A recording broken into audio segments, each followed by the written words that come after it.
கும்பகோணம் வரதராஜ பெருமாள் கோயிலில் 12 ஆண்டுகளுக்கு ஒரு முறை காட்சியளிக்கும் அத்திவரதரை வரிசையில் நின்று திரளான பக்தர்கள் தரிசித்து வருகின்றனர். இது பற்றிய கூடுதல் விவரங்களை வழங்குவதற்காக செய்தியாளர் பாஸ்கரன் இணைகிறார்.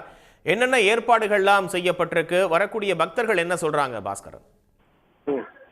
கும்பகோணம் வரதராஜ பெருமாள் ஆலயத்துல பாதாள அறையில அத்தி மரத்தலான வரதர் ஸ்ரீதேவி பூமி தேவி தாயாரோட இருக்கிறாரு. இவர் 12 ஆண்டுகளுக்கு ஒரு முறை பக்தர்களுக்கு சேவை சாதித்து வர்றாரு. கடந்த 2013ஆம் ஆண்டு பக்தர்களுக்கு சேவை சாதித்த நிலையில் பாதாள அறைக்கு சென்ற அத்தி வரதர் நேற்று இரவு வெளிக்கொண்டு வரப்பட்டது. இதனைத் தொடர்ந்து பூர்வாங்க பூஜைகள் நடைபெற்றது. இன்று காலையிலிருந்து பொதுமக்கள் அனைவருக்கும் தரிசனம் சென்று வருகிறார் அத்தி வரதர். தற்போது கோடை காலம் என்பதால் பெரிய அளவில் பந்தல் போடப்பட்டுள்ளது, குடிநீர் வசதி செய்யப்பட்டுள்ளது.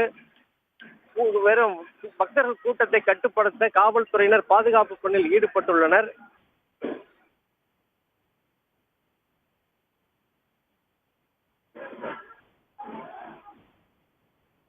வரதராஜ பெருமாள் கோவிலில் திரளான பக்தர்கள் நீண்ட வரிசையில் நின்று அத்திவரதரை தரிசனம் செய்து வருகின்றார்கள்.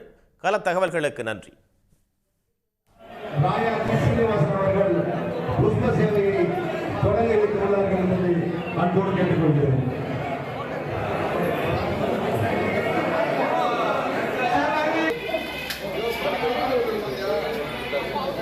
உடனுக்குடன் செய்திகளை தெரிந்து கொள்ள சன் நியூஸ் பெல் ஐகானை கிளிக் பண்ணுங்க.